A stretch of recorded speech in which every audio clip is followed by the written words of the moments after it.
नमस्कार. आजच्या व्हिडिओमध्ये मी तुम्हाला लग्नात वधूवर एकमेकांना वरमाला का घालतात याचं कारण सांगणार आहे. लग्नात वधूवर एकमेकांना वरमाला घालतात याचं कारण माहिती आहे का? पुराणातील हा संदर्भ वाचून तुम्हालाही अभिमान वाटेल. राम आणि कृष्णाच्या युगात वरमुलाच्या शौर्याचं प्रदर्शन झाल्यावर वधूवराला माला घालायची आणि विवाह संपन्न व्हायचा. अगदी ह्याच वरमालेच्या प्रथेचं आजही पालन होताना दिसते. मात्र लग्नात वधूवर एकमेकांना वरमाला का घालतात किंवा वरमाला विधी आणि त्याचं महत्त्व फार कमी लोकांना माहिती आहे. चला तर मग लग्नात वधूवर एकमेकांना वरमाला का घालतात या संदर्भात सविस्तर माहिती जाणून घेऊयात. हिंदू धर्म हा जगातील सर्वात प्राचीन धर्मांपैकी एक मानला जातो. त्या काळापासून चालत आलेल्या अनेक परंपरा आणि विधी आजही पाळल्या जातात.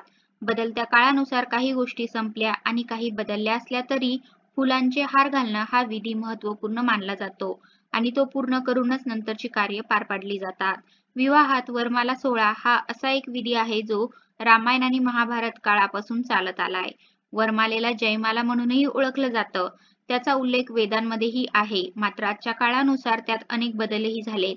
एकेकाळी वधू लाजत वराला हार घालायची आणि बाकीचे लोक शांतपणे उभे राहून पाहत असत. पण आता या विधीच्या वेळी खूप गमती केल्या जातात. कधी कधी वराला त्याचे मित्र खांद्यावर उचलून घेतात, तर काही वेळा वधूवर एकमेकांसोबत माळा घालणं चुकवतातही आणि हा सोहळा असाच गमतीशीर पार पाडला जातो. विवाह समारंभात पाळल्या जाणाऱ्या पद्धतीत ही सर्वात जुनी परंपरा आहे, जी भारतातील अनेक भागांमध्ये थोड्याफार फरकानं पाळली जाते. वधू आणि वर सात जन्मासाठी लग्नबंधनात अडकण्यासाठी पहिलं पाऊल टाकतात. दोघंही एकमेकांना पुष्पहार घालतात. याचा अर्थ दोघंही एकमेकांना आयुष्यभर पती-पत्नी म्हणून स्वीकारतात.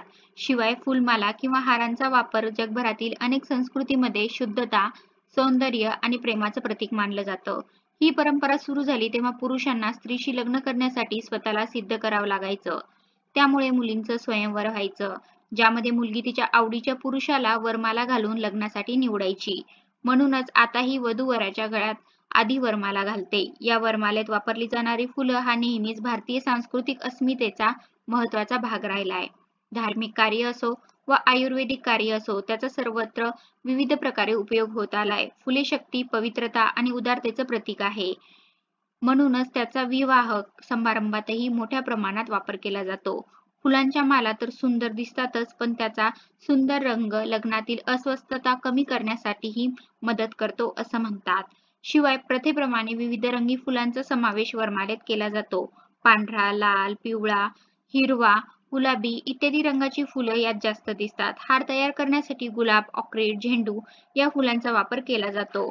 कारण ही फुलं सौंदर्य, आनंद, उत्साह याचं प्रतीक मानली जातात. एकत्र बांधलेली सर्व फुले वैवाहिक बंधनामुळे दोन व्यक्तींचे मिलन दर्शवतात.